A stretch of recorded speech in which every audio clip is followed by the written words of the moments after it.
स्वागत है आप सभी का नालंदा यूनिवर्स 77 पर। कैसे हैं आप सब दोस्तों? आज हम बात करने वाले हैं इंडियन पॉलिटी यानी कि भारतीय संविधान, भारतीय राज्य व्यवस्था के बारे में। दोस्तों आप हमारे यूट्यूब चैनल पर जाकर बॉडी हिस्ट्री, इंडियन पॉलिटी और एंशिएंट हिस्ट्री से संबंधित एमसीक्यू देख सकते हैं। बहुत ज़्यादा इंपॉर्टेंट एमसीक्यू है दोस्तों, या एनसीईआरटी और तमाम इंपॉर्टेंट बुक से मिलाकर वीडियो बनाए जाते हैं। दोस्तों बहुत ज़्यादा इंपॉर्टेंट है हर एक एग्जाम के लिए। तो चलिए शुरू करते हैं आज का वीडियो बिना टाइम वेस्ट किए। प्रश्न नंबर 1 है कि यथार्थ में कार्यपालिका की समस्त सत्ता निम्नलिखित में किसमें निहित होती है? प्रश्न नंबर 1 का सही उत्तर होगा ए यानी कि मंत्रिपरिषद। प्रश्न नंबर 2 है भारतीय के केंद्रीय मंत्रिपरिषद की बैठक के अध्यक्ष करते हैं। दोस्तों भारतीय के केंद्रीय मंत्रिपरिषद के जो बैठक के अध्यक्ष जो होते हैं, मतलब जो जिसकी अध्यक्षता करते हैं, वो होते हैं जो है सी यानी कि प्रधानमंत्री। प्रश्न नंबर 3 है, एक मिनट, कि मंत्रिपरिषद निम्नलिखित में से किसके पश्चात प्रयत्न पदासीन रहता है? 3 का सही उत्तर होगा बी यानी कि लोकसभा। प्रश्न नंबर 4 पे आ जाइए। यहाँ पे है कि कौन व्यक्ति मंत्रिपरिषद का सदस्य हो सकता है? 4 का सही उत्तर होगा सी यानी कि संसद का सदस्य। प्रश्न नंबर 5, क्या राज्यसभा में मनोनीत व्यक्ति मंत्रिपरिषद का सदस्य बन सकता है? 5 का सही उत्तर होगा ए यानी कि हाँ, ऐसा सही है। प्रश्न नंबर 6, मंत्रिपरिषद के सदस्यों को पद की गोपनीयता की शपथ कौन दिलाता है? 6 का सही उत्तर होगा ए यानी कि राष्ट्रपति। अब आइए बात करेंगे प्रश्न नंबर 9 के समाप्त करिए 7 के बारे में। दोस्तों हर एक सवाल बेहद इंपॉर्टेंट है, तो आप अपने दोस्तों के साथ जरूर शेयर करिएगा कि उनका भी कुछ फ़ायदा हो। प्रश्न नंबर 7 है कि कोई व्यक्ति संसद के किसी भी सदन का सदस्य हुए बिना केंद्र में कितनी अवधि तक मंत्री रह सकता है? 7 का सही उत्तर होगा बी यानी कि 6 महीना। प्रश्न नंबर 8 पे आ जाइए। यहाँ पे बात किया जा रहा है कि मंत्रिपरिषद में शामिल होते हैं, तो दोस्तों कौन शामिल होता है? उत्तर होगा डी यानी कि प्रधानमंत्री एवं अन्य सारे मंत्री। प्रश्न नंबर 9 है, मंत्रिपरिषद में मंत्रियों की संख्या कितनी होती है? 9 का सही उत्तर होगा सी यानी कि मंत्रिमंडल से अधिक होती है। ठीक है। प्रश्न नंबर 10 है कि मंत्रिपरिषद में कितने स्तर के मंत्री होते हैं?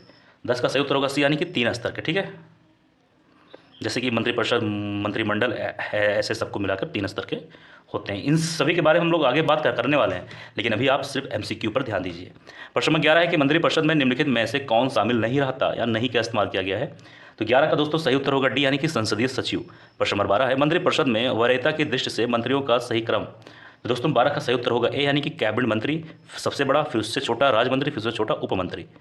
प्रश्न नंबर 13 है, मंत्रिपरिषद व्यक्तिगत रूप से उत्तरदायी होता है? तो दोस्तों 13 का सही उत्तर होगा ए यानी कि राष्ट्रपति के प्रति जो होता है मंत्रिपरिषद व्यक्तिगत रूप से उत्तरदायी होता है। अब आइए बात करेंगे प्रश्न नंबर 14 के बारे में।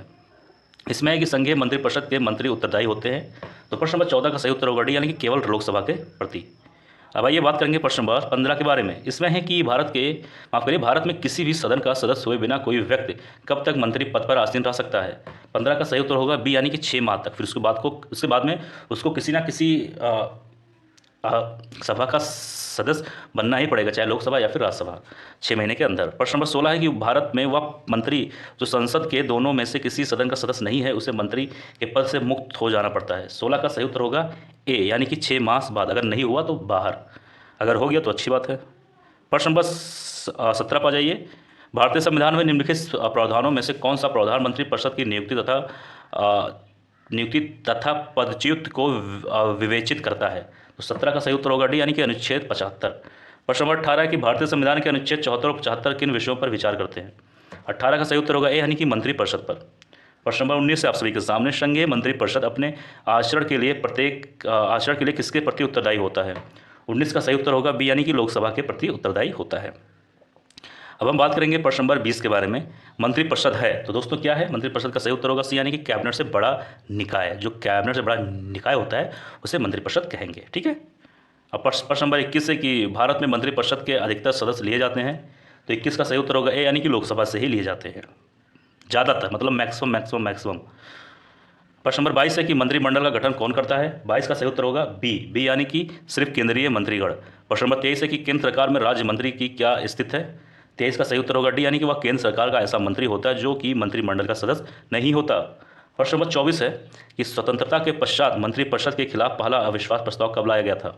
तो 24 का सही उत्तर होगा सी यानी कि 1963 में। अब आइए बात करेंगे प्रश्न नंबर 25 के बारे में। इसमें है कि सामूहिक रूप से मंत्रिपरिषद किसके प्रति उत्तरदायी होता है? 25 का सही उत्तर होगा सी यानी कि लोकसभा के प्रति उत्तरदायी होता है।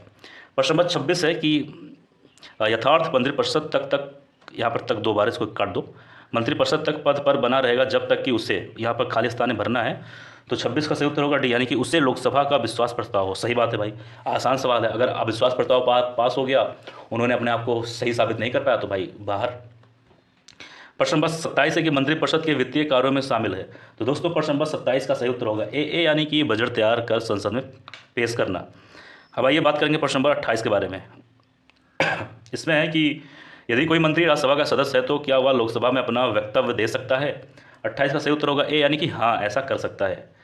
अब आइए बात करेंगे प्रश्न नंबर 29 के बारे में। इसमें है कि निम्नलिखित में से किस परिस्थिति में मंत्रिपरिषद विघटित नहीं हो सकता। 29 का सही उत्तर होगा ए यानी कि किसी मंत्री के पदत्याग से।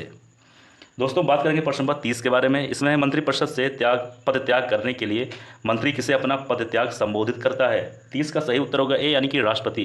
काफ़ी आसान सवाल था, इसके बारे में आप खुद भी जवाब दे सकते थे। अब आइए बात करेंगे प्रश्न नंबर 31 के बारे में। इसमें है कि संघीय मंत्रिपरिषद में सदस्यों की अधिकतम संख्या कितनी हो सकती है। तो दोस्तों 31 का सही उत्तर होगा बी यानी कि लोकसभा की कुल सदस्य संख्या का 15%, यानी कि 500 मान लीजिए कितना पूछा है, मंत्रिपरिषद जो भी है संघीय मंत्रिपरिषद संख्या का अधिकतम कितनी हो सकती है। हाँ 15%, जितने भी सदस्य चुने गए हैं, जैसे मान लीजिए सत्ता पक्ष में 300 सीट है, ठीक है, मान लो एक मोटा मोटा, तो इसका 15% जो भी होगा यानी कि 45, उतना मंत्री रहेंगे, समझे। प्रश्न नंबर 32 है कि राजनीतिक शब्दावली में शून्यकाल का अर्थ क्या होता है। तो 32 का सही उत्तर होगा डी यानी कि प्रश्न उत्तर सत्र को शून्यकाल कहा जाता है। प्रश्न नंबर 33 है कि भारतीय गणराज्य में वास्तविक कार्यकारी प्राधिकार निम्नलिखित में से किसके पास होता है। तो 33 का दोस्तों सही उत्तर होगा सी यानी कि नौकरशाही के पास। अब आइए बात करेंगे प्रश्न नंबर 34 के बारे में। इसमें जो व्यक्ति सांसद ना हो क्या उसे मंत्री नियुक्त किया जा सकता है।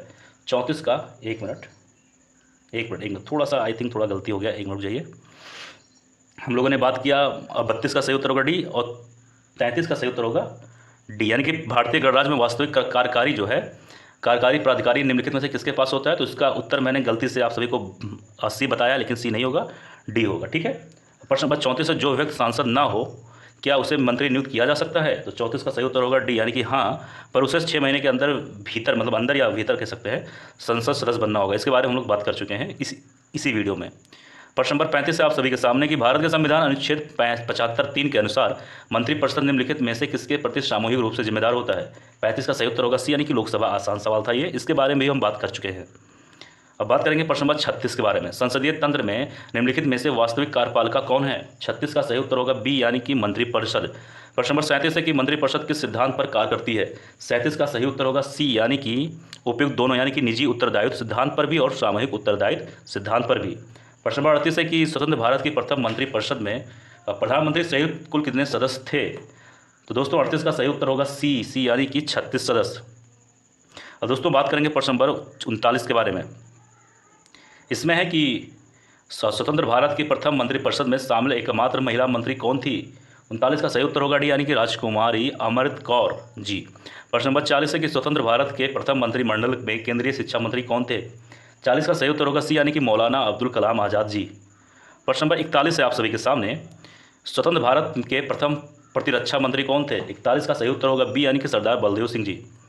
अब आइए बात करेंगे प्रश्न नंबर 42 के बारे में। इसमें है कि स्वतंत्र भारत के प्रथम वित्त मंत्री कौन थे। दोस्तों 42 का सही उत्तर होगा ए यानी कि डॉक्टर जॉन माथाई। ओके। प्रश्न नंबर 43 है कि भारत में स्वतंत्रता के पश्चात प्रथम मंत्रिमंडल का कानून मंत्री कौन था। 43 का सही उत्तर होगा डी यानी कि बी आर अम्बेडकर जी। प्रश्न नंबर 44 है कि स्वतंत्र भारत के प्रथम गृह मंत्री कौन थे। डी होगा सरदार वल्लभ भाई पटेल जी। अब आइए बात करेंगे प्रश्न नंबर 45 के बारे में। संघीय मंत्रिपरिषद से पद त्याग करने वाला मंत्री कौन था। तो दोस्तों 45 का सही उत्तर होगा डी यानी कि श्याम प्रसाद मुखर्जी जी। प्रश्न नंबर 46 है कि संघीय मंत्रिपरिषद में सबसे लंबे अवधि तक लगातार एक ही विभाग का कार्यभार संभालने वाले केंद्रीय मंत्री कौन है। दोस्तों 46 का सही उत्तर होगा बी यानी कि राजकुमारी अमृत कौर। यहाँ पर है नहीं, थे होना चाहिए था, ठीक है। अब बात करेंगे प्रश्न नंबर 47 के बारे में। इसमें है आप सभी के सामने कि निम्नलिखित में से कौन संघीय मंत्रिपरिषद में किसी न किसी विभाग के मंत्री 28 वर्ष से अधिक समय तक बीच में 2.5 वर्ष छोड़कर लगातार बने रहे। बहुत इंपॉर्टेंट सवाल। सही उत्तर होगा सी यानी कि जगजीवन राम जी। प्रश्न नंबर 48 है कि सबसे कम अवधि यानी कि मात्र 5 दिन तक केंद्रीय मंत्री बने रहने का रिकॉर्ड किसके नाम है। 48 का सही उत्तर होगा बी यानी कि HR खन्ना जी के नाम पर है। प्रश्न नंबर आप सभी के सामने 49 है कि निम्नलिखित में से किसका भारत के संविधान में स्पष्ट उल्लेख नहीं है। पर जो है पर पार्टी के रूप में पालन किया जाता है। 49 का सही उत्तर होगा सी, यानी कि मंत्रिपरिषद में भारत के सभी विभागों का प्रतिनिधित्व हो। यह बात ठीक है, स्पष्ट रूप से उल्लेख नहीं है। प्रश्न नंबर 50 है कि केंद्रीय सरकार के संदर्भ में निम्न कथनों पर आपको विचार करना है। 2 point, point number 1, point number 2 बताना है कौन सा पॉइंट सही है। तो दोस्तों ना पॉइंट 1 सही है ना पॉइंट 2 सही, यानी कि जो पॉइंट नंबर 1 है इसमें दिया गया है भारत के संविधान में उपलब्ध है कि समस्त कैबिनेट मंत्री अनिवार्य रूप से केवल लोकसभा के ही आसीन सदस्य होंगे। ऐसा नहीं है, केवल लोकसभा के होंगे ऐसा नहीं है, तो ध्यान दीजिएगा इन शब्दों पर। 2 है कि केंद्रीय कैबिनेट सचिवालय संसदीय कार्य मंत्रालय के निर्देशाधीन कार्य करता है। उपयुक्त कथनों में से कौन सा सही है, ठीक है, तो ये भी पॉइंट नंबर गलत है 2। अब आइए बात करेंगे प्रश्न नंबर 51 के बारे में। यहाँ पर आप सभी के सामने पूछा गया कि केंद्रीय सरकार के संदर्भ में निम्न कथनों पर विचार करना है। 2 पॉइंट, पॉइंट नंबर 1 कि 15 अगस्त 1947 को केंद्र में मंत्रालयों की संख्या 18 थी, और प्रश्न नंबर 2 है कि वर्तमान में केंद्र में मंत्रालयों की संख्या 36 है। दिए गए कथनों पर सही कौन सा है ये बताना है। तो दोस्तों 51 का सही उत्तर होगा ए, यानी कि केवल 1, यानी कि पॉइंट नंबर 1 जो है 15 अगस्त 1947 को केंद्र में मंत्रालयों की संख्या 18 ही थी। प्रश्न नंबर 52 है कि संघ सरकार के संदर्भ में कौन सा कथन सही है ये भी बताना है। 2 point, point number 1, point number 2। दोस्तों 52 का सही उत्तर होगा बी, यानी कि केवल 2, यानी कि ये वाला। इसमें दिया गया है कि हर एक मंत्रालय को प्रधानमंत्री की सलाह पर भारत के राष्ट्रपति द्वारा किसी मंत्री को प्रदान किया जाता है। प्रश्न नंबर आ जाइए 53 पर, निम्न में से कौन भारत के केंद्रीय वित्त मंत्री रहे हैं। 3 ऑप्शन है, कह सकते हैं 3 पॉइंट है, point number 1, point number 2, point number 3। तो दोस्तों प्रश्न नंबर 53 का सही उत्तर होगा डी, 1, 2, 3, 4, अरे माफ़ कीजिए, चौथा पॉइंट यहाँ पर रहना चाहिए था, वो थोड़ा सा गायब हो गया है, कोई बात नहीं। फिलहाल ये तीनों जो नाम है वो सही हैं, ध्यान दीजिएगा। प्रश्न नंबर 54 पे आ जाइए। यहाँ पर आप सबके के सामने एक कथन दिया गया है ए, इसमें कहा जा रहा है भारतीय संघ में मंत्रिपरिषद संयुक्त रूप से लोकसभा और राज्यसभा दोनों के प्रति उत्तरदायी हैं। और दूसरा पॉइंट है आर, इसमें बताया जा रहा है आर में कारण, रीजन। तो दोस्तों ये बताना है कि जो पॉइंट नंबर ए है उसका क्या कारण आर है। तो आर में लोकसभा और राज्यसभा दोनों के सदस्य संघीय सरकार में मंत्री बनाने के लिए पात्रता रखते हैं।